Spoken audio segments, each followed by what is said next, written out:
Welcome to Tech Leveler. I'm Lee, and in this quick video I'm going to show you how to rename a contact on a Nokia 105. To do this, first head into the menu by pressing the middle button and come up to the contacts and go into that.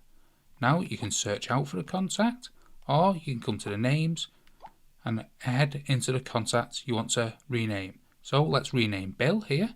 So we'll go into the details by pressing the middle button. So here's Bill's name and his contact number.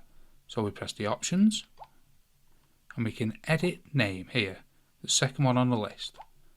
So we can add Bill and we can put Smith as his second name.